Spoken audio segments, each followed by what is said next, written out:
Ya sudah, ini apa istilah mempelai Kristus ya, mempelai wanita Kristus itu kalau di zaman medieval, di zaman abad pertengahan ya itu biarawati ya Yesus ya, yang nggak menikah, yang mereka apa ini janji selibat itu mereka melihat dirinya itu sebagai mempelai Kristus. Jadi mereka memang nggak menikah dengan laki-laki, tapi mereka melihat diri sebagai mempelai Kristus, mereka menikah dengan Kristus. Tentu di dalam pengertian yang rohani ya dalam hal ini gitu. Kita ya, kita Protestan Injili mungkin agak sedikit apa itu asing dengan konsep seperti ini. Tapi sebetulnya salah satu metafor yang dipakai di dalam Alkitab tentang gereja itu kita tahu adalah mempelai Kristus ya. Dan ini tentu ya include kita semua gitu. Memang bukan cuma include perempuan betul gitu, include laki-laki juga ya, include semuanya. Jemaat ya maksudnya. Gereja itu adalah mempelai Kristus. So, saya pikir kita mau mempelajari bagian ini starting with the komunal aspek terlebih dahulu ya, karena seperti kita sudah pernah mengatakan, saya penting untuk mulai dari gambaran yang besar, terus kemudian mengerti ini apa keunikan kita secara pribadi ya. Jangan terbalik ya saya.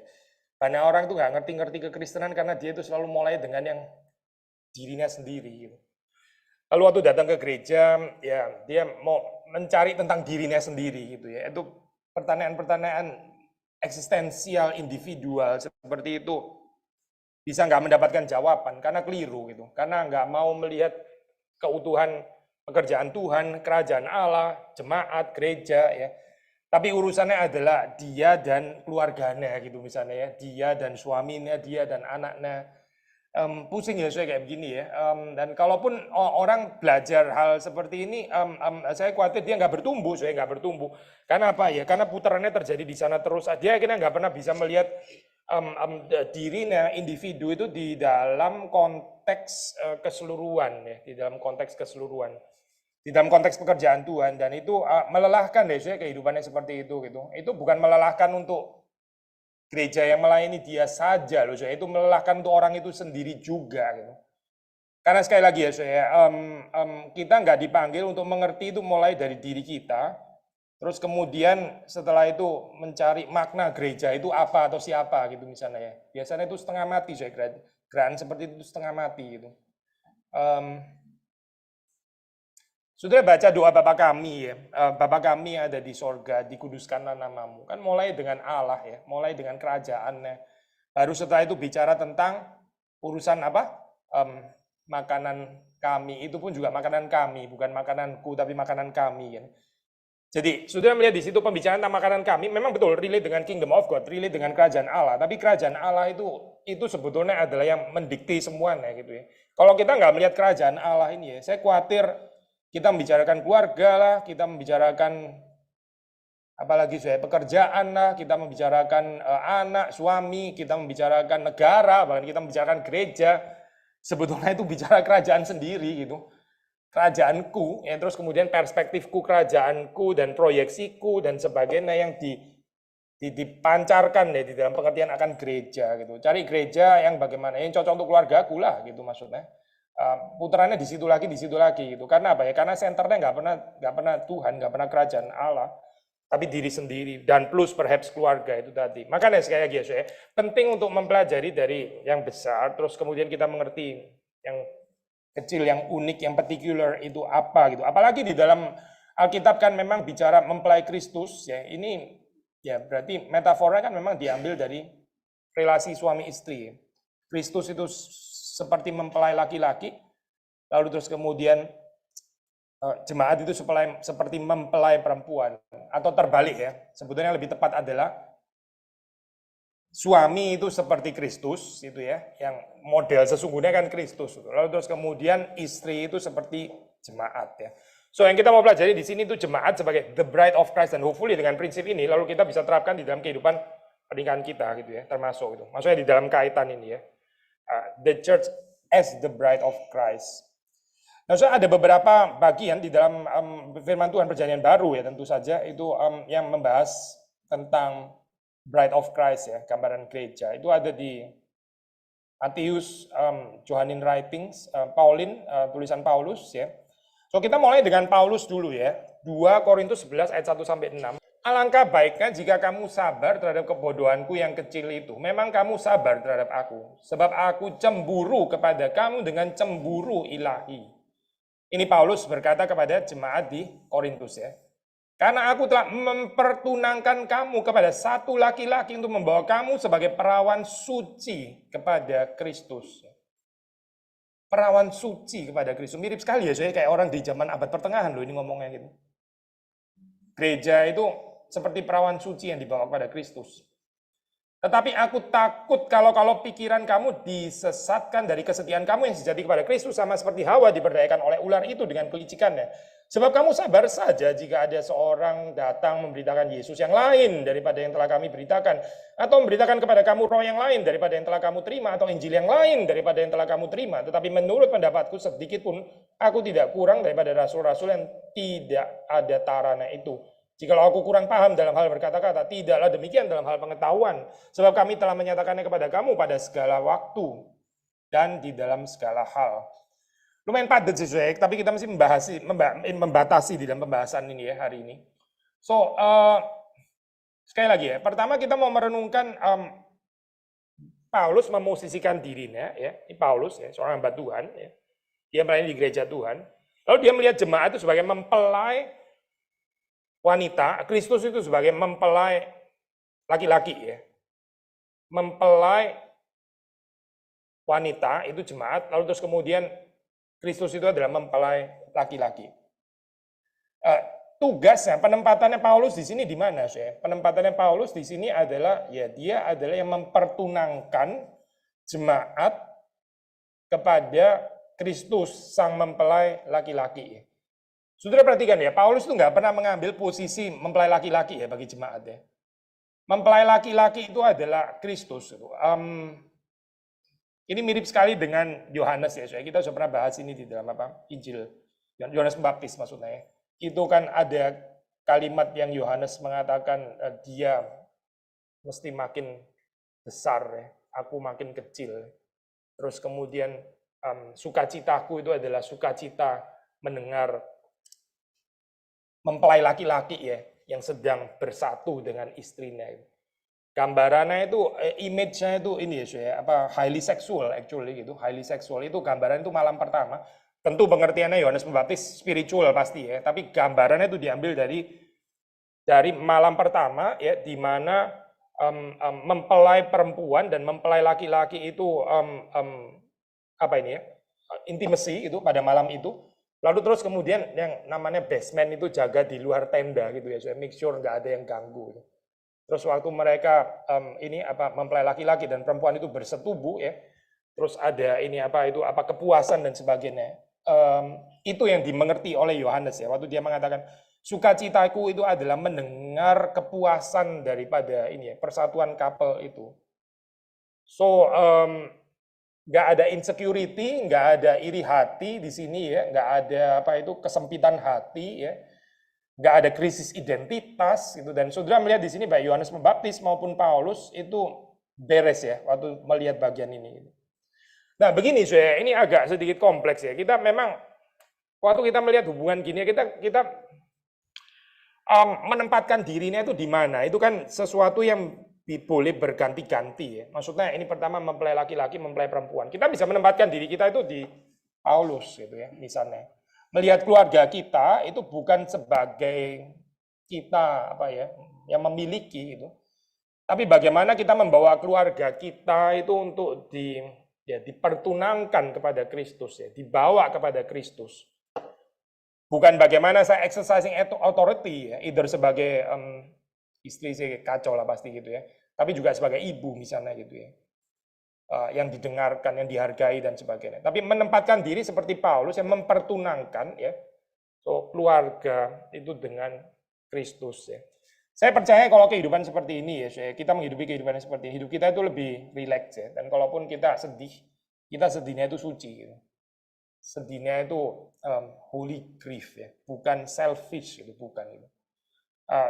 Sedih yang selfish itu perlu pertumbuhan ya, Kalau kita sedihnya selfish terus ini masalah ya, saya masalah kita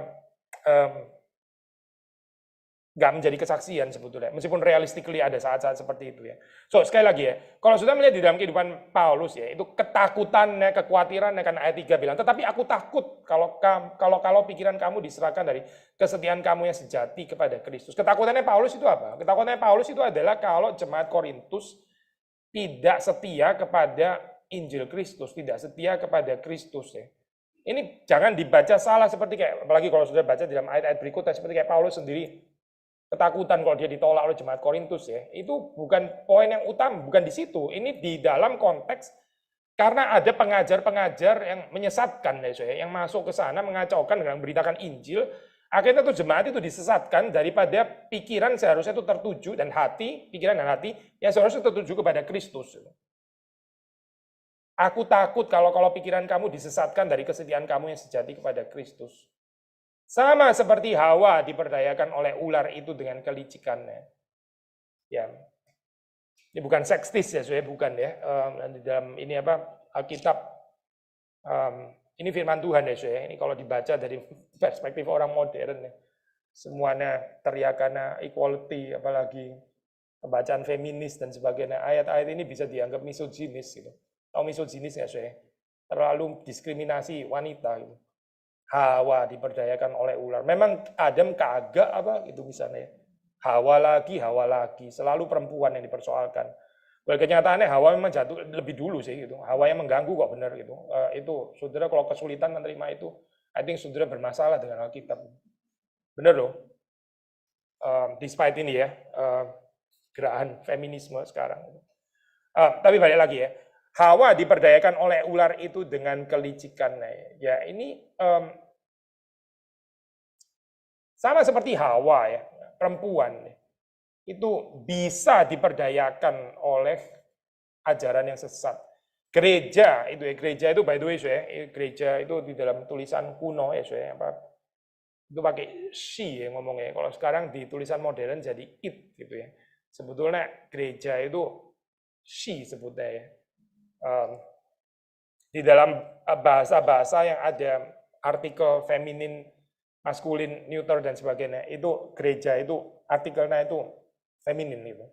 Dan itu tepat gereja itu feminin. Nah gereja seperti Hawa ya, Hawa juga feminin perempuan, bisa diperdayakan. Gereja itu kalau nggak hati-hati juga bisa diperdayakan oleh ular dengan kelicikannya ya. Seorang istri ya juga bisa diperdayakan. Diperdayakan untuk tidak lagi menjadi setia di dalam hal ini. Tapi apa sih poin yang dikatakan oleh Paulus ya? Dia bicara tentang ini apa? Pengajaran yang keliru, Yesus yang lain, roh yang lain, Injil yang lain.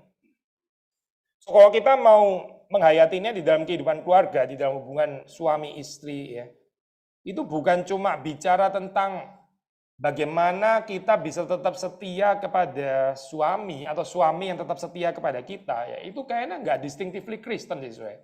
Sekali lagi saya, kalau saudara ekspektasinya ada ya pokoknya saya tetap setia sama suami, nggak boleh menyeleweng, tapi suami juga ini ya, ampun mereka juga dia juga nggak boleh menyeleweng ya kepada yang lain. Kalau kayak gini kan nggak terlalu perlu Injil ya, nggak terlalu perlu Yesus Kristus kan.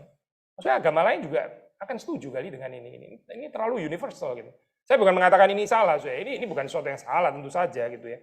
Tapi ini distinctively Christian-nya di mana sih sebenarnya gitu? Kalau kita cuma mengharapkan ini ya, model kesetiaannya nggak menyeleweng gitu. Oke lah, kita percaya monogami bukan yang poligami gitu ya. Dan kita juga nggak percaya polyamorous dan seterusnya. Ya oke lah gitu.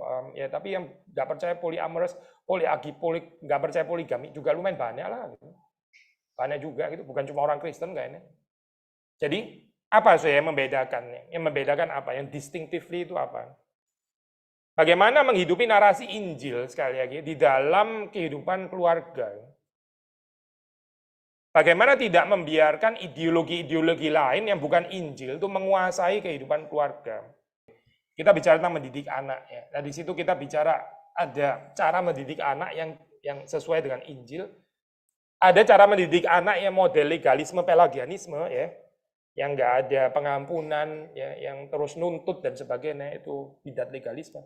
Ya ada cara mendidik anak yang antinomianisme, nggak ada hukumnya, nggak ada disiplin ya, nggak ada murka ya, semuanya berbicara tentang kasih, kasih yang palsu sih pasti gitu, kasih yang memanjakan, kasih yang merusak. Itu kan bidat antinomianisme masuk kepada pengajaran anak. Yang ini bidat legalisme masuk kepada pengajaran anak. Lalu Injil yang sejati itu bagaimana waktu masuk ke dalam pengajaran anak gitu kan ya. Sama di dalam kehidupan aspek keluarga yang lain, misalnya hubungan suami istri ya, kita bisa merenungkan, membicarakan apa artinya Injil menguasai ini ya, menguasai kehidupan suami istri. Apa artinya tidak memberi diri diperdayakan oleh ular itu ya, dengan kelicikannya? Apa itu artinya itu? Apa artinya kita tetap setia kepada suami seperti jemaat setia kepada Kristus ya.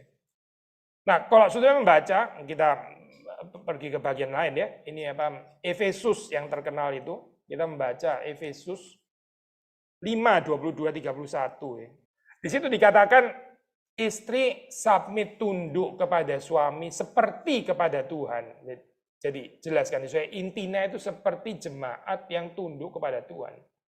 Tapi bagaimana jemaat itu tunduk kepada Tuhan? Kalau sudah baca di ayat ke-23, yaitu dengan Kristus yang menyelamatkan tubuh. Kristus menyelamatkan tubuh. Nah, suami itu dipanggil untuk mengasihi istri sebagaimana Kristus telah mengasihi jemaat. Kristus mengasihi jemaat, ya. Suami mengasihi istri. Dan Kristus menyerahkan dirinya baginya untuk menguduskannya. Sesudah ia menyucikannya dengan memandikannya dengan air dan firman. Seorang suami itu mengasihi istrinya, menyerahkan dirinya baginya, ya demi proses pengudusan istrinya, sehingga istrinya itu disucikan ya dengan permandian air dan firman. Supaya apa sih? Supaya dengan demikian Kristus menempatkan jemaat di hadapan dirinya dengan cemerlang tanpa cacat. Kalau kita terjemahkan, aplikasikan dalam kehidupan suami istri, supaya dengan demikian suami menempatkan istrinya di hadapan Allah, di hadapan Kristus dengan cemerlang tanpa cacat atau kerut atau yang serupa itu. Supaya istri kudus dan tidak bercela. Ini cerita pernikahan Kristen, saya. Kalau bukan ini, saya, ya itu bukan Kristen lah. Kalau nggak ada cerita tentang pengudusan ini ya, tentu suami sendiri juga memiliki kelemahan ya. Dia berbeda dengan Kristus dalam pengertian Kristus itu sinless, tidak berdosa, tapi suami itu berdosa, betul. Dia sendiri juga perlu menguduskan diri. Tapi panggilan ya untuk mengencourage ya itu istri di dalam proses pengudusan itu adalah cerita pernikahan Kristen, saya. Dan saudara mesti rela ya di dalam cerita ini gitu. Kalau kita nggak mementingkan cerita ini, kita menggantinya dengan cerita lain, yaitu yang dibilang dengan pengajaran sesat tadi. Gitu. Itu ideologi yang lain sudah masuk ke dalam keluarga. Lalu kita bukannya tertarik dengan cerita pengudusan ini, ya, bagaimana pada suatu saat itu diperhadapkan oleh Kristus, ya. Karena hidup di sini kan cuma sementara, ya. Di sini kan cuma sementara. Ini kan perjalanan, ya. Perjalanan menuju kepada apa, ya? Ya ini perjumpaan dengan Kristus, lalu waktu Kristus menemukan kita ya, itu di dalam keadaan cemerlang tanpa cacat, kerut, istri itu kudus dan tidak bercela ya. Dan inilah saya cerita pernikahan Kristen ya. Sekali lagi ya saya, Injil itu bicara ini saya, Injil. Ini yang dibilang, kalau kita boleh menggandengkan tadi ya, yang di dalam 2 Korintus digandengkan dengan Efesus ya. Cerita pernikahan itu, ya ini sebetulnya cerita pernikahannya gitu. Yang selain ini, saya nggak tertarik dengan kasih karunia, nggak tertarik dengan anugerah, nggak tertarik dengan pengorbanan Kristus, dan nggak tertarik dengan proses pengudusan, ya itu bukan pernikahan Kristen. Gitu. Lalu kalau bukan pernikahan Kristen apa? Ya itu pernikahan yang sia-sia, itu pernikahan yang akan hangus, gitu, yang akan nggak ada terusan ya dengan cerita Kristus dan jemaat gitu. Totally diskontinuitas ya, saya ini apa gimana ya saya mengerti itu ya. Nggak berhubungan dengan Injil. Seperti tadi contoh ya, orang mengajar anak, tapi yang dibawa bidat antinomianisme, bukan mengajarkan Injil, tapi dia bawa bidat legalisme gitu ya, dan seterusnya dan seterusnya. Apa artinya Injil hadir di dalam kehidupan ini ya, suami istri. Jadi jangan paranoid hanya dengan kalimat, oh tahulah itu Alkitab selalu bilang suruh tunduk kan, suruh tunduk itu lagi gitu kan. Tunduk itu bukan the end in itself, bukan saya. Tapi ini konteksnya itu sebetulnya tunduk itu di dalam pengertian menjalani proses pengudusan itu bersama-sama. Itu lebih inti di dalam hal ini ya. Jemaat itu tunduk kepada Kristus ya. Karena tanpa tunduk kepada Kristus ya nggak mungkin ada pengudusan. Gimana gereja dikuduskan kalau gerejanya melawan Kristus terus? Coba gimana bisa ada cerita pengudusan? Coba. Tunduk itu perlu karena tanpa submission nggak ada pengudusan, nggak mungkin terjadi pengudusan. Makanya tidak tunduk itu bahaya sekali. Karena apa?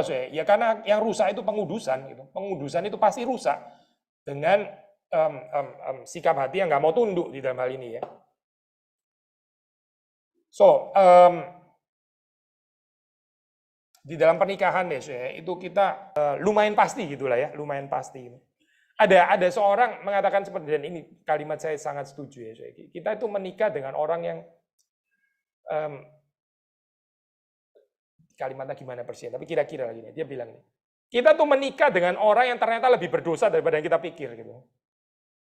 Ya, waktu kita ini sebelum menikah, waktu pacaran apalagi gitu, atau honeymoon dan sebagainya, kita ada gambaran proyeksi kita tentang suami gitu ya, atau tentang istri gitu yang kita gambarkan bagaimana gitu. Tapi terus kemudian setelah menjalani kehidupan ternyata dia lebih berdosa daripada yang saya pikir. Ya benar lah saudara, benar gitu. Karena kita kan sebelum menikah belum terlalu mengenal pasangan kita kan. Setelah kita menikah, kita jadi kenal borok-borok. Nah, tapi jangan salah ya, sebaliknya juga benar loh. Saudara jangan rasa suami saya, lu juga lebih berdosa di dalam pikiran suami lu sama saja gitu. Suami lu juga kaget juga sih sebetulnya. Lihat lu kok lebih berdosa daripada yang selama ini dia pikir. Sama lah, sama di dalam hal ini. Tapi gini penghiburannya itu adalah begini justru memang Tuhan itu membawa kita di dalam pernikahan itu supaya ada exposure of sin ini gitu. Otherwise gimana mau ngomongin pengudusan kalau nggak ada exposure of sin gitu. Ada hal-hal di dalam kehidupan kita yang dimana kelemahan kita, dosa kita itu nggak terbongkar kalau kita nggak sedang relate sama suami gitu. Benar nggak sih? Ada konflik yang saudara ini terjadinya sama suami, bukan sama tukang parkir gitu loh maksudnya saya. Tukang parkir sih bisa ada exposure of sin bisa gitu ya. Mungkin apalah gitu misalnya ya. Ketidaksabaran saudara atau apa gitu, bisa saja gitu. Tapi terbatas kali ya, exposure-nya tukang parkir dengan kita itu terbatas. Exposure-nya kayak apa ini, kasir di supermarket yang membongkar kekurangan kita, ada juga, tapi terbatas lah ya. Tapi kalau suami istri itu benar-benar membongkar, benar gitu, membongkar. Anak itu juga ada peran membongkar juga, membongkar keberdosaan dan kelemahan kita. Dan ini sesuatu yang indah di dalam konteks keseluruhan ya dari big picture. Karena apa sih? Karena melalui pembongkaran ini kelemahan kita jadi melihat kita itu kurangnya di mana dan kita perlu bertobat di mana sehingga proses pengudusan itu bisa terus berlangsung gitu.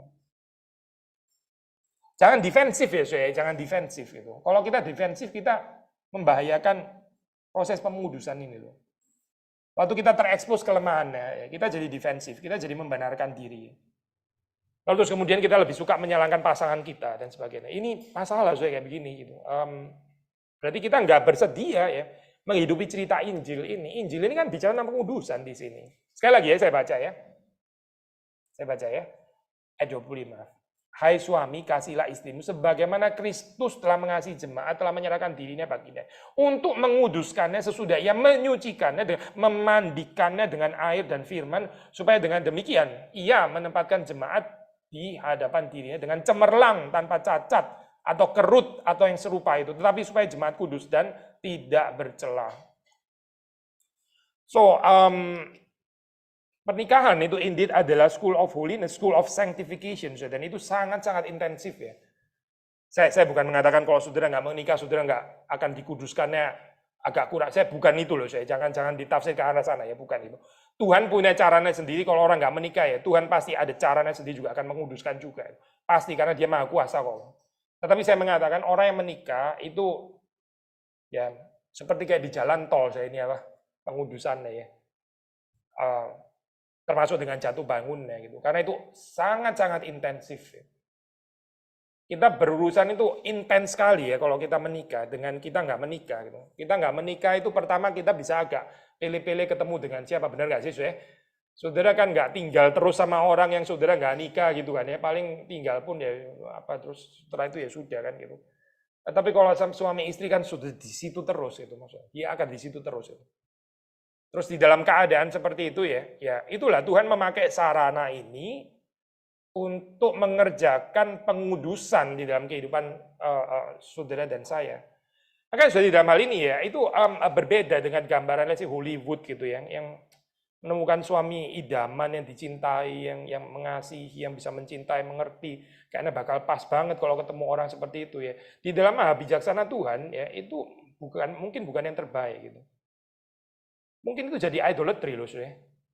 Kalau saudara ketemu suami yang kayaknya mengerti sekali, mencintai, dan saudara juga mencintai, cocok semuanya gitu ya, dan sebagainya. Jangan-jangan dia jadi Tuhan di dalam kehidupan kita. Gitu. By the way, saya ini bukan iri dengan orang yang pernikahannya bahagia ya, bukan loh, bukan itu. Ini apa? Saudara mulai salah tafsir entah gitu ya. Kayaknya pengkhotbahnya iri deh dengan pernikahan saya yang lancar-lancar saja. Bukan saya. Tapi Tuhan menghadirkan seseorang yang ada boroknya gitu ya, yang saudara mesti tanggung dan saudara sendiri juga jadi terekspos, saudara punya borok gitu kan ya, ini kok kayak gini ya gitu. Saya nggak bayangkan pernikahan seperti ini sebetulnya gitu. Jangan lupa saya ini cerita pengudusan ini loh ya, cerita pengudusan itu. Saudara kalau Tuhan misalnya contoh saja ya, Tuhan itu mau membentuk kita jadi orang yang lebih sabar ya misalnya. Saudara akan dihadapkan dengan, maksudnya saudara akan diketemukan dengan orang yang loving, forgiving, understanding, atau saudara dipertemukan dengan orang yang ngomongnya ngawur gitu ya, seenak-enak udelnya sendiri ngomongnya. Yang mana ya kira-kira bisa lebih cocok untuk pembentukan kesabaran saya? Gak berani jawab karena nggak mau ya kayak gitu ya. Saya tetap akan belajar sabar dan saya mulai ketemu yang forgiving, loving, and understanding. Saya berjanji kepada Tuhan saya akan tetap sabar. Gak terlalu efektif kali ya sudah ya, gak terlalu efektif gitu. Tapi saudara ketemu dengan orang, datang gosipin saudara, memfitnah. Wah ini masalah ya orang ini ya. Dan saudara mesti belajar sabar, mengampuni, gitu dan sebagainya. Ya benar kan, pembentukan kan akhirnya gitu. Kalau Tuhan mau memperdalam cinta kasih kita, ya, supaya kita bisa mengasihi lebih dalam, ya, kita akan diketemukan dengan orang yang melukai kita. Kalau orang itu nggak pernah melukai, apaan ya saya mau mengasihi? Belum bisa mengasihi sampai tahap mengasihi musuh dong berarti. Nah, maksudnya poin ini. Gak terlalu perlu pengampunan juga, orang dia tanda kutip almost perfect kayak gini. Loving, forgiving, dan sabar, dan mencintai. Terus kemudian bagaimana dong saya ini belajar mengampuni musuh? Masa musuhnya tukang parkir itu tadi gitu maksudnya? Cari-cari musuh yang lain gitu. Kadang-kadang Tuhan menghadirkan suami juga bisa seperti musuh. Yang perlu diampuni. Maksudnya musuh bukan dalam pengertian apa ya. Melukai kita gitu, yang melukai kita. Dan di situ kita belajar untuk lebih mencintai dari kedalaman gitu. Suami nggak sempurna ya, suami itu nggak sempurna seperti istri juga nggak sempurna ya. Kemarin ini bukan kemarin ya, beberapa hari yang lalu waktu Profesor Joel Beeke ya, dia share tentang Puritan view of marriage. Ada kalimat yang sederhana, indah ya, kita boleh terus di-remind ya. Suami itu bagaimanapun nggak bisa menggantikan posisinya Tuhan gitu. Jadi kita nggak mungkin bisa mendapatkan seluruh kepuasan itu hanya dari suami. Gitu. Pasti ada bagian yang kita dissatisfied dari suami gitu. Dan itu tuh baik, kenapa? Supaya kita mencarinya di dalam Tuhan. Gitu. Supaya kita mencarinya di dalam Kristus. Ini bukan pelarian ya, bukan. Don't get me wrong, bukan. Dan ini juga bukan justification terhadap suami yang nggak bertobat dan nggak sempurna. Bukan itu, bukan itu. Suami sendiri juga perlu bertumbuh betul gitu ya. Tapi the fact bahwa kita masih bisa ada certain dissatisfaction baik terhadap istri maupun suami ya, itu membawa kita untuk menaruh penghiburan kita itu bukan di sana tapi pada Tuhan gitu. Dan di situ kita akhirnya, pinjam istilahnya Profesor Joel Beeke, kita jadi ada less expectation gitu terhadap pasangan kita ya. Karena kita mendapatkan satisfaction itu di dalam Tuhan. Bukan kuisera-sera ya, saya bukan itu. Less expectation di dalam pengertian yang positif itu. Ada banyak pernikahan itu ini ya, saya itu amburadul, rusak di ambang perceraian dan sebagainya. Ada yang juga benar-benar cerai, pisah dan sebagainya. Karena apa, saya? Karena kan unrealistic expectation gitu. Karena ekspektasinya itu nggak realistis gitu. Mengharapkan suami jadi Tuhan. Gimana suami bisa jadi Tuhan tuh gimana caranya coba gitu. Nggak mungkin saya itu. Suami itu nggak mungkin pernah bisa menduduki posisinya Kristus tuh nggak bisa. Meskipun di sini apa relasinya itu belajar Kristus dan jemaat betul, tuh certain extent meneladani Kristus betul. Tapi nggak mungkin bisa menjadi seperti Kristus. Kristus benar-benar Kristus gitu ya. Ya Kristus ya tetap Kristus, suami ya tetap suami gitu. Ada ketidakpuasan pasti saya, pasti. Tapi di situ waktu kita mendapatkan kepuasan terutama di dalam Tuhan, nah itu namanya pertumbuhan saya, pertumbuhan gitu. Kita jadi lebih realistis terhadap pasangan kita gitu. Kita waktu dikecewakan nggak terlalu kecewa-kecewa gimana, ya sedih ya pasti masih ada begitu ya. Masih ada, namanya juga manusia gitu. Dan nggak harus salah juga sih. Tapi kita jadi ada ekspektasi yang lebih realistis gitu loh saya, daripada ekspektasi yang bukan-bukan ya. Orang yang sangat demanding ya di dalam kehidupan pernikahan ya, demanding apa ini, baik istri maupun suami, very demanding. Itu sebetulnya apa sih saya? Ini orang yang nggak mendapatkan kepuasan di dalam Tuhan gitu. Karena orang kalau mendapat kepuasan di dalam Tuhan, dia nggak akan kayak gini loh.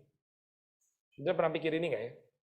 Orang yang terus demanding terus nggak selesai-selesai ya, always demanding, nggak ada kepuasannya gitu. Apapun selalu kurang. Ini orang seperti ini nggak beres hubungannya dengan Tuhan. Karena kalau orang itu punya hubungan yang indah dengan Tuhan, dia itu less expectations ya. Bukan nggak berharap ya, don't get me wrong again. Bukan nggak berharap, bukan. Tentulah ada pengharapan. Kalau nggak berharap itu namanya acuh tak acuh gitu kan ya. Saya bukan mau masuk ke sana loh, bukan.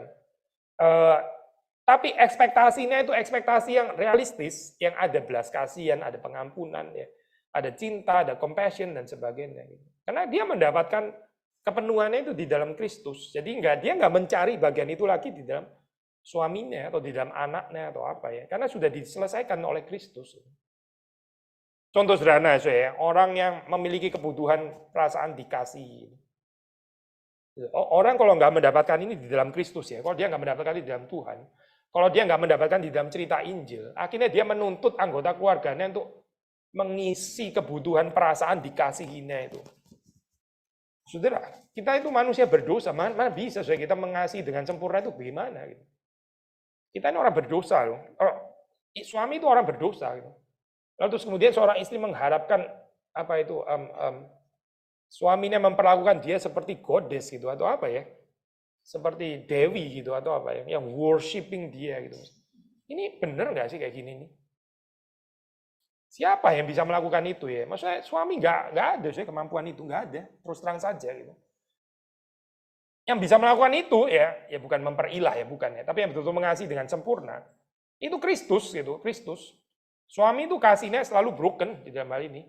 Ada brokenness, ada fragmentasi ya, ketidaksempurnaan. Suami juga perlu say sorry, suami juga perlu pengampunan, perlu pengampunan termasuk pengampunan dari istrinya. So, sekali lagi ya, saya balik lagi ya. Paulus mengatakan ini saya Injil ya, Kristus ya. Ini bisa tentang cerita pengudusan. Sehingga waktu kita berjumpa dengan Kristus itu kita didapati cemerlang tanpa cacat atau kerut. Istri itu kudus dan tidak bercela. Ini harusnya menjadi cerita pernikahan saudara dan saya. Gitu. Cerita pernikahan orang Kristen itu ini harusnya. Gitu. Istri itu waktu ketemu Kristus dia didapati kudus dan tidak bercela. Yang lain itu cuma nggak terlalu penting lah itu. Yang lain itu sudahlah itu marginal gitu, bukan center sama sekali. Yang center itu ini, saya. Dan kita bersyukur kalau itu terjadi dalam kehidupan kita, termasuk melalui peristiwa-peristiwa yang mungkin buat kita kayak nggak ideal gitu ya. Kok saya ketemu lagi kelemahannya gitu kan ya. Ya ini kan memang ngomongin pengudusan kan, betul. Gitu. Kita lanjutkan di dalam bagian lain ya. Ini apa dari Efesus. Lalu kita membuka ini ya, Matius 25 1-13, kita tahulah cerita ini, nggak perlu baca lagi kali ya. Hal kerajaan sorga seumpama 10 gadis ya. Itu ada gadis bijaksana, ada gadis bodoh. Gadis bodoh itu membawa pelita tapi nggak membawa minyak. Gadis-gadis bijaksana membawa pelita dan juga minyak di dalam buli-buli mereka. Terus kemudian mempelainya datang, mempelai laki-laki ya. Terus kemudian di antara gadis-gadis itu ada yang pelitanya hampir padam ya, yaitu yang nggak bawa minyak gitu. Gadis-gadis yang bijaksana itu ya akan bawa minyak ya di dalam buli-buli, jadi bisa tetap menyala pelitanya. Saudara tahu lah cerita ini, kita nggak usah baca lagi deh. Kita kan kenal cerita ini. Apa sih sebenarnya ini apa kaitannya gitu kan? Ini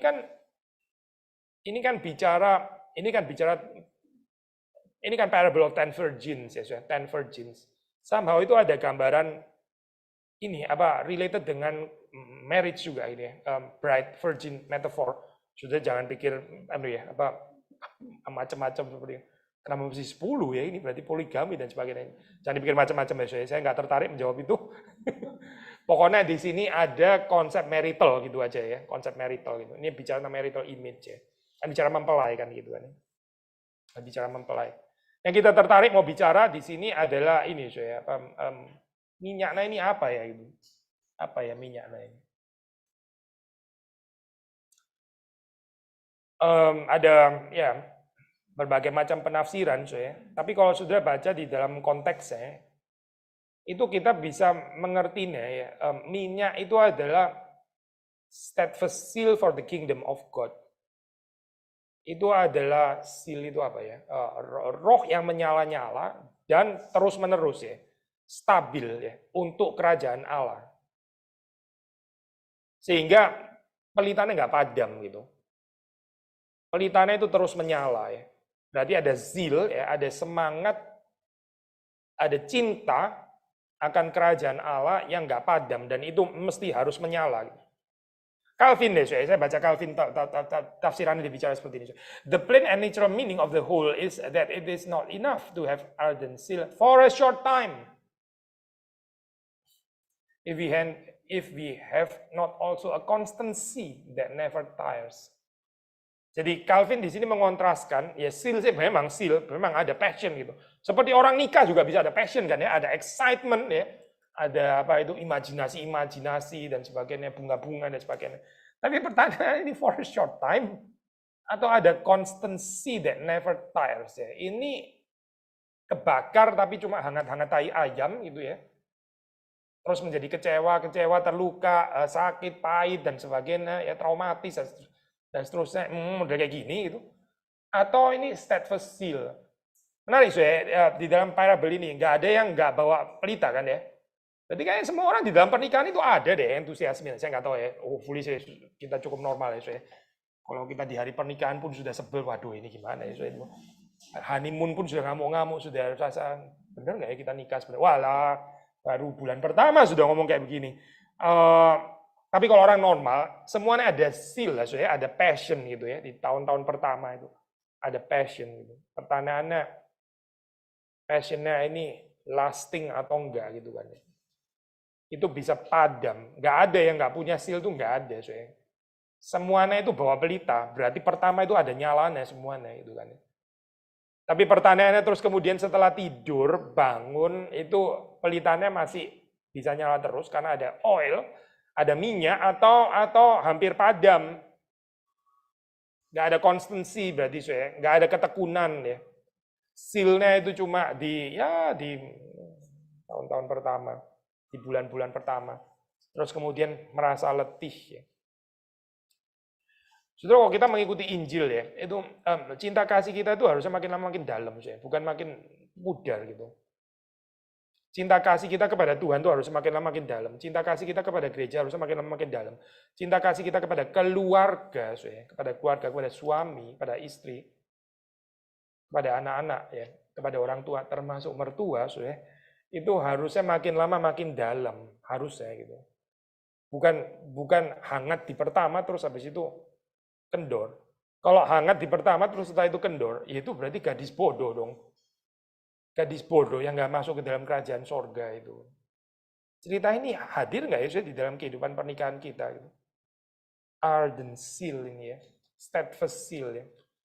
Ini masuk nggak ya parable ini di dalam kehidupan pernikahan kita, di dalam kehidupan keluarga kita? Atau kita bilang, enggak, ini kan ngomongnya untuk kerajaan Allah. Kerajaan Allah itu maksudnya ya kakek regional gitu ya, atau apa tuh berdoa, persekutuan doa gitu. Atau ikut PA wanita, ardent seal ya, saya makin lama makin bener gitu. Tapi kalau di pernikahan sih, kayaknya sih memang enggak gitu ya. Berarti parable of the 10 virgins ini enggak menggarami aspek pernikahan dong berarti sudah.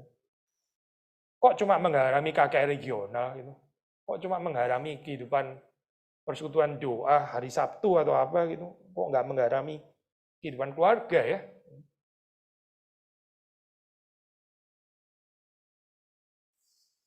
Apa sih yang Tuhan kerjakan ya di dalam kehidupan kita yang disebut dengan pengudusan? Ya ini sebetulnya memperdalam cinta kasih kita gitu.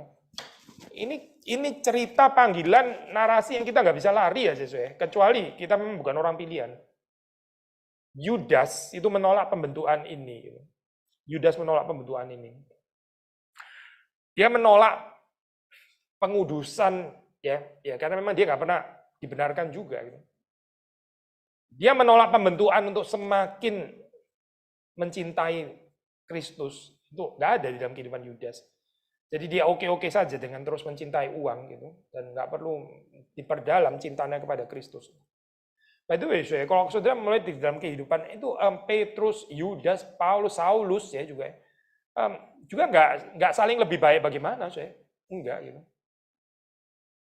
Maksudnya ini orang-orang yang lain, Saulus itu menganiaya jemaat ya, Yudas nggak pernah loh menganiaya jemaat, nggak ada loh itu.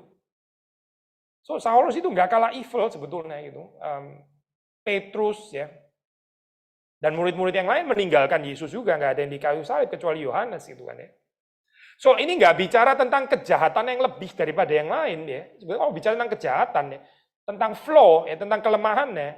Yang lain juga banyak flaw dan nggak kalah juga sih sebenarnya dibandingkan Yudas maksud saya.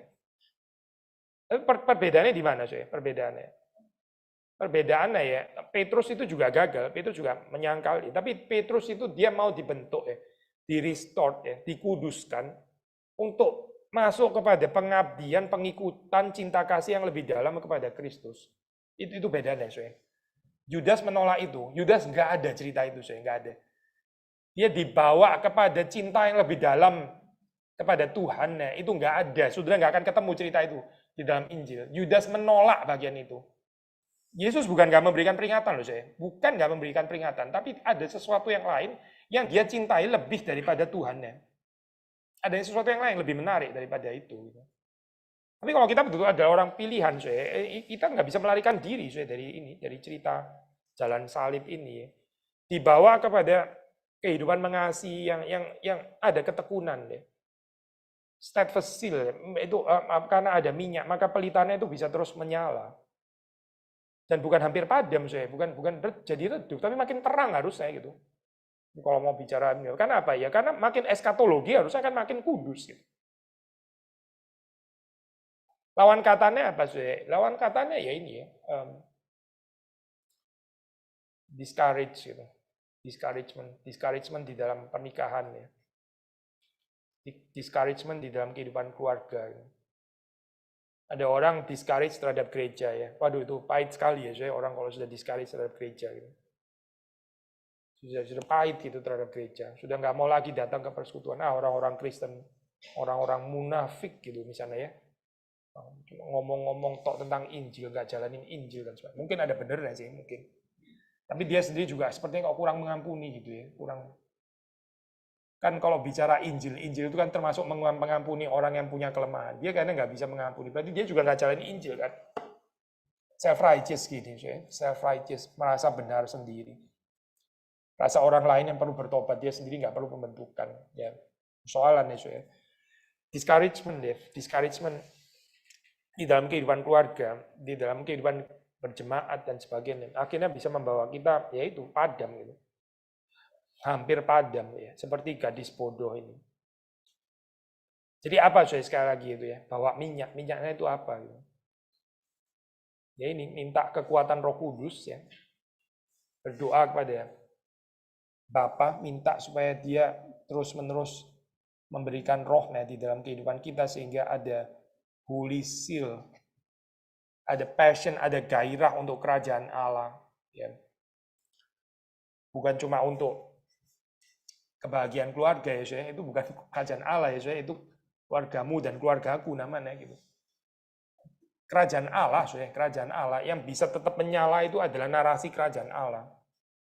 Narasi kerajaan Allah itu sangat berkaitan dengan cerita pengudusan tadi. Itu yang kita mesti kejar terus dan itu Tuhan nggak akan pernah meninggalkan. Tapi begitu kita ganti dengan cerita yang lain, kita masukin cerita pernikahan romantisisme dan sebagainya gitu.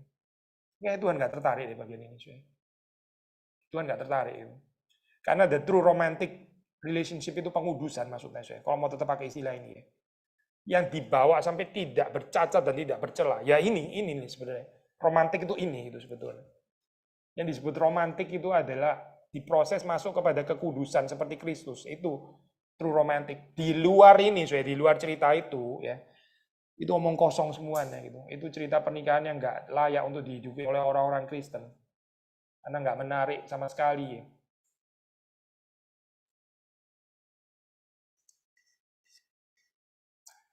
Mungkin satu lagi ya saya dari Wahyu.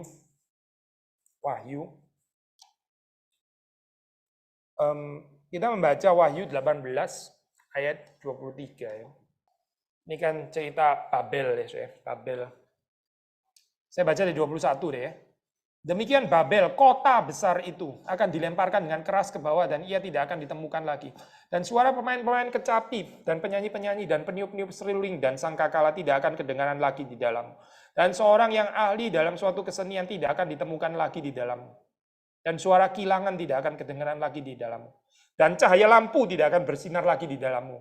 Dan suara mempelai laki-laki dan pengantin perempuan tidak akan kedengaran lagi di dalammu. Karena pedagang-pedagangmu adalah pembesar-pembesar di bumi, oleh ilmu sihirmu semua bangsa disesatkan.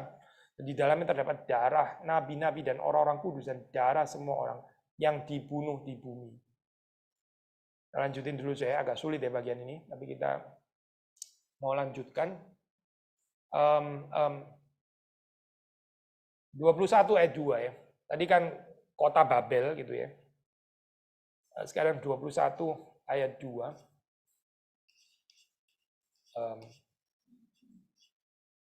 Ini Yerusalem. Dan aku melihat kota yang kudus, tadi kota Babel ya. Ini sekarang kontras kota yang kudus, Yerusalem baru turun dari sorga, dari Allah yang berhias bagaikan pengantin perempuan yang berdandan untuk suaminya. Pengantin perempuan yang berdandan untuk suaminya. Lalu aku mendengar suara yang nyaring dari takhta itu berkata, lihatlah kemah Allah ada di tengah-tengah manusia.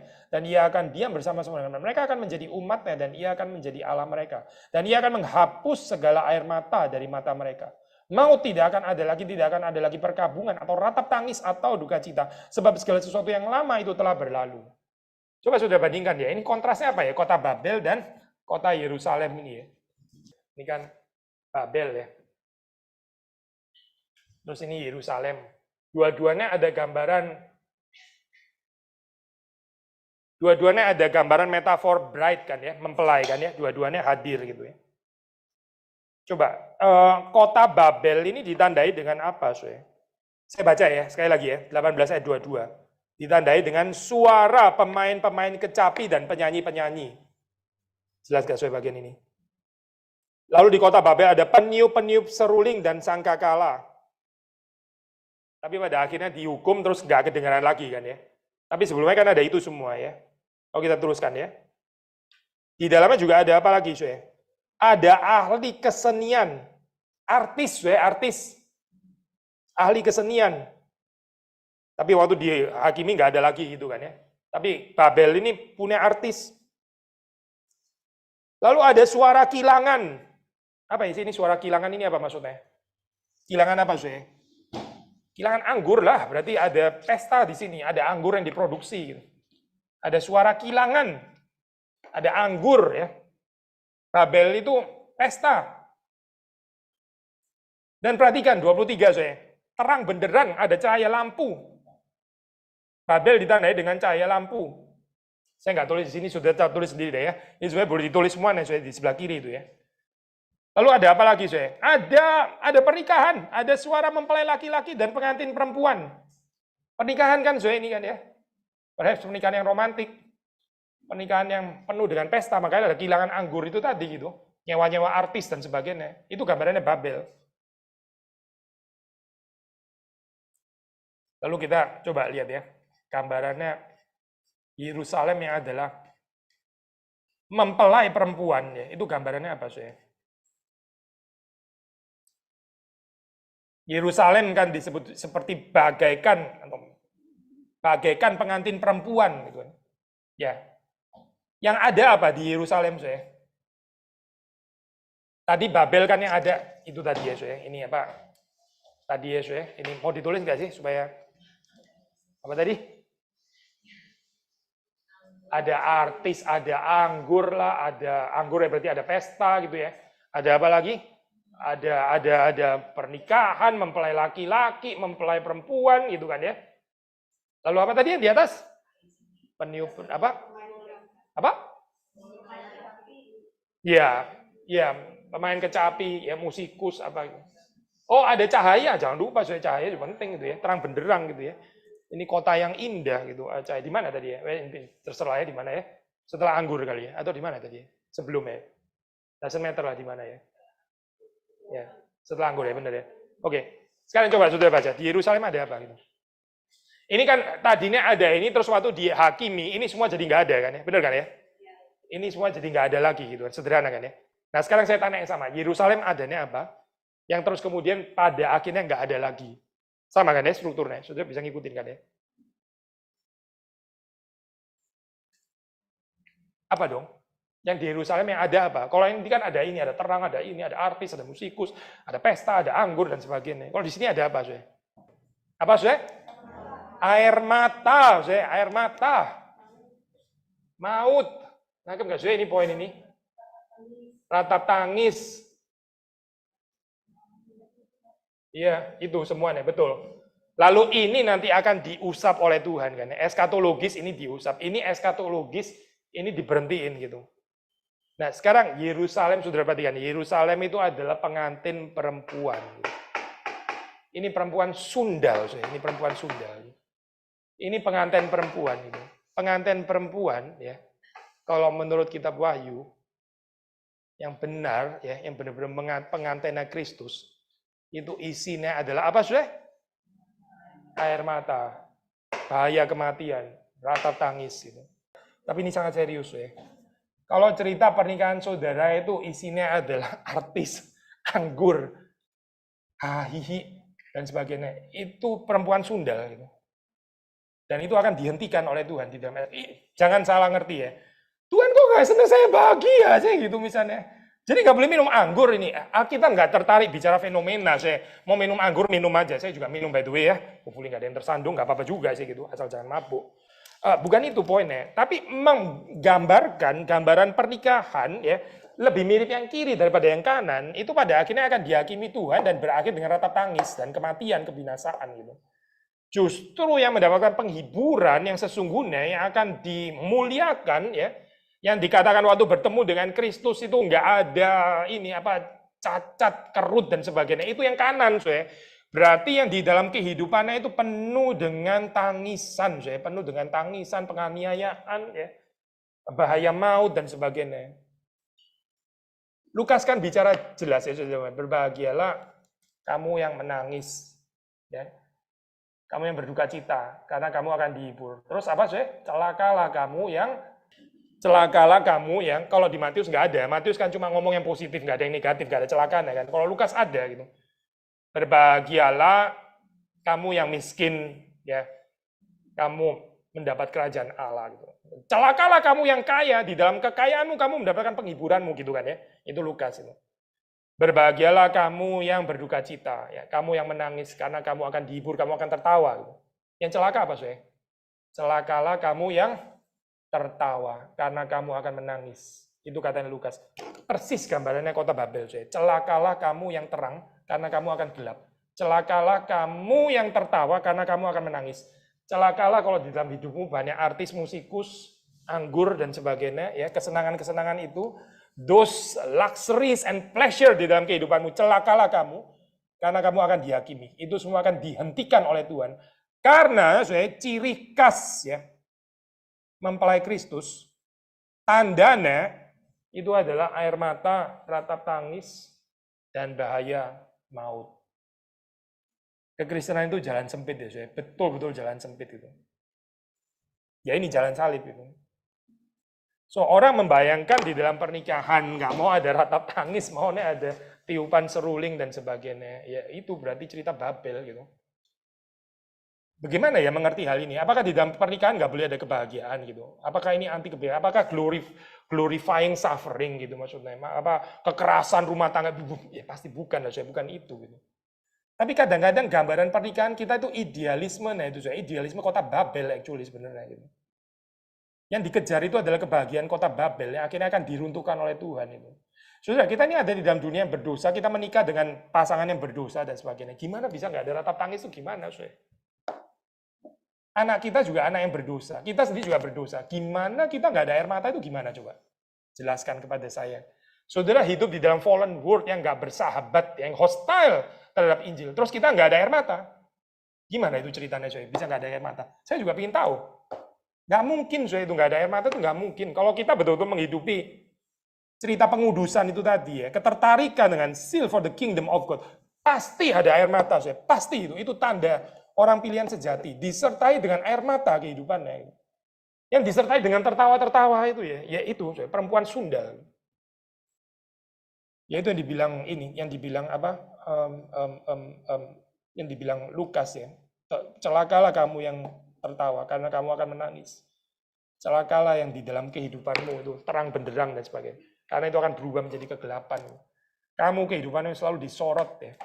Kamu kehidupannya selalu ditepuk tanganin orang dan sebagainya. Celakalah kamu karena semua itu akan berhenti. Jadi gambaran ini kan gambaran jemaat ya, Yerusalem, kota suci ya. Ini digambarkan sebagai apa, sih? Mempelai perempuan kan ya, pengantin kan ya, bukan perempuan sundal loh, tapi pengantin yang dikuduskan oleh Kristus kan. Cerita ini ini harusnya mewarnai kehidupan pernikahan kita nggak sih? Kan Paulus bilang ya, pernikahan kita itu harusnya seperti Kristus dan jemaat. Sekarang ada cerita ini di dalam kitab Wahyu. Kristus dan jemaat, jemaat itu Yerusalem itu ya, kota suci. Itu isinya adalah air mata, maut, bahaya maut, ratap tangis ya. Maka pernikahan saudara dan saya expectedly harusnya isinya juga itu. Dan ini Kristen. Yang kiri itu nggak jelas itu cerita apa. Bukan nggak jelas, itu cerita perempuan sundal actually gitu.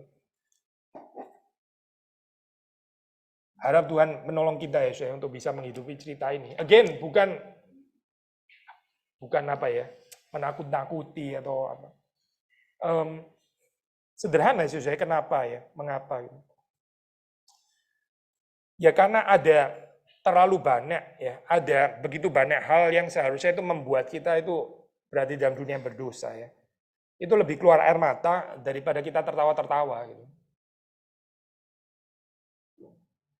Baik itu di dalam kehidupan jemaat, di dalam kehidupan gereja, di dalam kehidupan negara, di dalam keluarga ya, di dalam pekerjaan dan sebagainya. Kalau kita melihat sekeliling ya, itu harusnya lebih banyak air mata daripada tertawa gitu.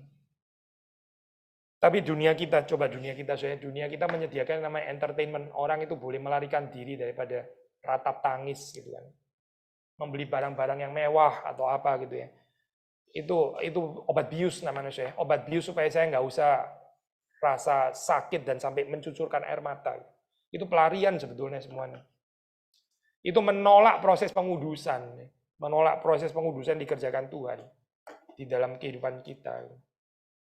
So, jadi apa kesimpulannya bukan mau mengatakan bahwa ya sudah siap-siaplah kehidupan pernikahanmu yang penuh dengan air mata gitu ya.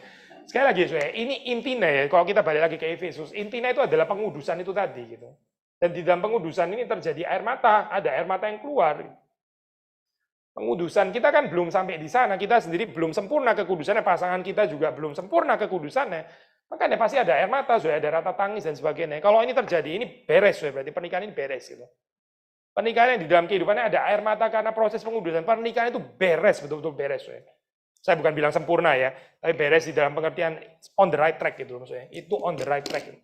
Tapi pernikahan yang isinya itu musikus, artis, anggur, pesta-pesta dan sebagainya, tapi nggak terjadi proses pengudusan, itu yang akan menuju kepada kebinasaan dan kegelapan. Hati-hati ya, hati-hati. Cerita pernikahan Kristen kita itu harusnya kontras dengan pernikahan dunia. Sama seperti dalam semua hal yang lain, harusnya kontras semuanya. Saudara kalau baca di dalam kitab suci ya, itu semuanya kontras benar-benar seperti kayak satu model yang nggak ada di dalam dunia gitu. Makanya Kristen dibilang itu kebodohan, salib itu kebodohan, itu betul sekali Paulus waktu bilang ini nggak bener nih kayak begini, ini ketololan, kebodohan. Itu betul saya. Karena dunia nggak mungkin akan mengerti. Siapa sih yang mau cari air mata dan tata tangis itu siapa coba gitu? Orang gila kali ya. Kayak hidup itu kurang susah aja masih mau celebrate ini. Wah, kita juga nggak celebrate sih by the way. Tapi karena merelakan diri dalam proses pengudusan dikerjakan Tuhan. Sekali lagi ya saya, air mata itu tandanya. Celakalah kita saya, kalau kita ketemu Kristus nggak ada air mata yang bisa diusap gitu. Waktu Kristus menjumpai jemaat, ternyata jemaat ini ketawa-ketawa terus ya kayaknya gitu. Jemaat ini nggak ada air matanya, nggak ada pikul salibnya, nggak ada kesusahannya, ya, nggak ada penderitaannya. Apa nih yang mau diusap sama Tuhan? Nggak ada. Mau diusap apa? Kayaknya di tempat lain deh ini. Ini bukan jemaat, ini gereja palsu namanya. Pernikahan palsu ya. Yang Tuhan nggak ada usapannya itu pernikahan palsu, ya. Bukan pernikahan Kristen. Pernikahan Kristen palsu maksudnya. Yang asli itu adalah yang seperti kota Yerusalem. Dan itu akan dihapus. Penghiburannya, penderitaan itu akan selesai. Itu akan dihapus oleh Tuhan. Itu betul-betul kebahagiaan. Ya, kebahagiaan yang dalam sekali. Ya, karena melalui penderitaan. So, again, cerita pernikahan saudara dan saya, ya, bukan gambaran ini, idealisme romantik, and they live happily ever after, hugging, saya kadang-kadang bercanda sama anak saya, kalau saya bahas lagi rangkul, saya rangkul terus menikmati, katanya kan keluarin hormon oksitoksin atau apa ya, hidup bisa lebih panjang sedikit, berapa menit, saya peluk tuh saya mau, oke, until tomorrow, sampai besok kita baru lepas, enggak sih, enggak ada yang tahan gitu ya, tapi gambaran pernikahan hugging until tomorrow kayak gitu, itu nggak bisa dihidupi lah saya. Model kayak gitu tuh nggak bisa dihidupi sebenarnya gitu. Itu bukan model pernikahan Kristen sepertinya gitu. Gambaran ideal yang diciptakan oleh dunia gitu. Tapi hopefully ini ya, kita memahaminya dengan benar, entah bijaksana dari Tuhan supaya jangan salah mengerti ya. Again, bukan glorifying penderitaan ya, saya don't get me wrong, bukan. Dan juga bukan saudara nggak boleh pesta sama sekali, nggak boleh traveling, bukan itu poinnya. Itu fenomena, saya kita nggak tertarik bicara fenomena, kita bicara the whole view tentang marriage itu loh sebetulnya apa gitu. Pandangan kita tentang pernikahan itu sebetulnya apa gitu, yang digambarkan. Ya harusnya mirip seperti cerita kota Yerusalem gitu. Dan berbahagia kita kalau di dalam hidup ini banyak air mata, itu di dalam Alkitab dikatakan Tuhan itu menghitung air mata itu ya. Air mata bukan karena egois, selfish, self-pity, bukan ya saya. Tapi air mata yang dikeluarkan, diteteskan karena proses pengudusan. Itu Tuhan menghitungnya. Tuhan menghitung. Dan Tuhan akan mengusapnya. Hopefully ini bisa menjadi cerita gereja kita ya. Pernikahan dengan Kristus. Hopefully juga bisa menjadi cerita pernikahan saudara dan saya. Salah nggak memutuskan untuk selibat karena merasa nggak tahan seperti Yerusalem, Pak? Derita yang air mata, maut. Enggak menikah pun harus, enggak menikah pun kita tetap akan berjalan di dalam jalan salib ini gitu. Itu tanda orang pilihan yang sejati. Again, kita bukan ini ya, jangan salah mengerti seperti kayak apa ya, menakut-nakuti lah di dalam pengertian, bukan ke situ saya, bukan gitu. Gini deh, saya ambil contoh, aduh gimana ya contohnya ya. Seorang, mungkin ini contoh nggak cocok juga, tapi bisa dibayangkan ya. Seorang ibu ya, waktu mengandung hamil ya gitu misalnya, terus kemudian akan melahirkan. Apa sih yang akan dipikirannya dia gitu? Gimana saya bisa ke Disneyland selagi hamil gitu misalnya? Kan ya agak aneh ya ibu mikir kayak gini gitu maksudnya. Dia akan pikir gimana siapin ranjang, gimana siapin pakaian gitu ya, kalau sudah tahu ini apa laki atau perempuan gitu misalnya, dia akan mempersiapkan gimana melahirkan yang proses yang menyakitkan itu gitu kan ya, dan bukannya mikirin pesta kan, apa kan nggak cocok ya gitu ya, ya itu loh, itu namanya air mata gitu. Ini kan maturity ya, ini kan berarti kedewasaan gitu. Tapi kalau seorang ibu yang nggak dewasa, ya dia sudah hamil gitu ya, hamil tapi yang dipikirkan adalah apa ya, anggur, kenyamanan, pesta, travel, kan nggak cocok ya kayak gini nih, nggak nangkep aja poin ini. Ini dia nggak siap punya anak kayaknya gitu loh. Masih belum gimana sih? Kalau dia mau punya anak ya dia siap pikul salib dong harusnya kan ya. Dia mempersiapkan kalau anak ini lahir bagaimana gitu. Ya mungkin ada juga sih ibu yang egois kayak gitu ya. Sudah punya anak tetap aja ini apa urusannya bukan membesarkan anak tapi keep beautifying herself atau gimana gitu. Dan excessively maksud saya bukan nggak boleh menjaga sama sekali, tentu boleh. Tapi dia mengorbankan pendidikan anak demi itu gitu misalnya. Ya ini ibu yang nggak cocok lah jadi ibu ya sebenarnya gitu. Mendingan dia nggak usah punya anak kali kalau kayak gini. Cerita di dalam kehidupannya kayaknya mirip cerita Babel deh, kayaknya. Bukan cerita Yerusalem. Kalau cerita Yerusalem itu kan ya waktu membesarkan anak nggak selalu langsung bisa dikasih tahu gitu. Anak juga mungkin bisa kurang ajar dan ya itu air mata kan. Ya itu loh. Air mata di dalam pengertian itu bukan sengaja cari air mata, bukan. Air mata itu by default akan terjadi waktu kita itu serius di dalam cerita pengudusan. Itu pasti akan included kok. Dan kita nggak bisa menolak itu. Kalau menolak itu ya berarti menolak Tuhan. Kita menolak Injil berarti. Karena Injil yang sejati itu nggak mungkin tanpa pengudusan. Kita hidup di dalam dunia berdosa ya. Saudara nggak mau disakiti sama sekali. Saudara pikir itu realistis ya. Gitu. Sederhana ini ya. Kita ini hidup di dalam dunia berdosa kan ya. Kita sendiri berdosa. Kita juga melukai orang lain loh. Lalu kita menikah dengan seorang yang kita, atau nggak usah menikah pun gitu ya, kita nggak mau ada orang melukai kita sama sekali. Nggak mau pernah ada terjadi. Pokoknya saya amit-amit di dalam hidup ini, saya nggak mau yang namanya saya dilukai. Menurut saudara itu bisa dihidupi apa ya? Apa bisa ya cerita kayak gitu dihidupi gitu? Saudara, nggak masuk akal saya cerita itu gitu. Memangnya lu apa? Queen gitu maksudnya, goddess. Yang semua orang menyembah kamu gitu sampai nggak ada yang melukai kamu gitu. Nggak ada itu, saya cerita itu nggak ada. Lalu waktu kita dilukai, ya sangat mungkin kan ada mata berarti gitu. Air mata itu nggak betul-betul harus ada air mata gitu ya. Terus kemudian dihitung-hitung berapa tetes, bukan itu, saya bukan. Tapi di dalam arti ya ini ya, kesedihan hati dan sebagainya, itu grief itu. Itu semua included di dalam cerita pengudusan. Nggak mungkin nggak ada. Ya kecuali menolak pengudusan seperti Yudas. Maunya tertawa-tertawa terus, nggak mau ada air mata. Gitu. Orang ini menyakiti, suka menyakiti, langsung cancel gitu ya, cancel culture itu. Sudah saya anggap dia nggak ada. Saya nggak mau lagi urusan sama dia. Problematis orang ini gitu. Saudara pikir itu proses pengudusan gitu ya. Coba bayangkan kalau Yesus Kristus melakukan itu kepada saudara dan saya. Habislah saudara kita semuanya. Itu bukan Injil yang kita percaya loh, bukan loh. Yesus bertekun loh, dia ada steadfast seal. Dia ada steadfast seal.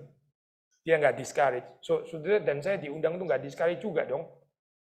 Berjalan di dalam jalan salib itu memang menyakitkan betul. Gak apa-apa biar sakit, itu manusia lama kok. Gak usah terlalu dimanja manusia lama itu. So poinnya ini ya saya, menikah atau nggak menikah, kita akan menghidupi cerita kota Yerusalem gitu, anyway gitu. Kita nggak bisa lepas daripada cerita itu. Itu bukan cuma untuk orang yang menikah, untuk orang yang nggak menikah juga. Kenapa? Karena orang yang nggak menikah tetap adalah mempelai Kristus kan, tetap gitu.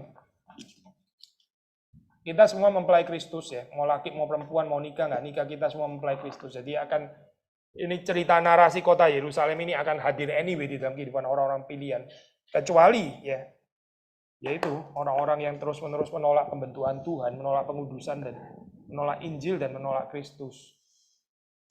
Tapi Tuhan tahu takarannya ya, Tuhan tahu takaran kita gitu. Ada lagi saya mungkin terlalu tegang ya temanya. Minta pertolongan Tuhan bisa menghidupi. Mari kita tutup dalam doa. Tuhan kami bersyukur untuk apa yang kami bisa pelajari dari firman Tuhan. Meskipun secara manusia kami bisa mengalami kegentaran, tapi kami tahu, kami percaya bahwa kami tidak berjalan dengan kekuatan kami sendiri. Tapi Engkau adalah Allah yang kami percaya, Engkau yang sudah memulai pekerjaan baik. Engkau akan menyelesaikannya, menuntaskannya sampai pada akhirnya karena Engkau adalah Allah yang setia. Berdoa supaya Tuhan menolong kami juga bisa setia seperti Engkau yang setia. Terima kasih Tuhan untuk apa yang kami renungkan hari ini, hidupkanlah di dalam kehidupan keluarga kami, di dalam kehidupan berjemaat. Kami terus boleh dikuduskan oleh Tuhan. Demi Yesus Kristus kami berdoa, kami bersyukur. Amin.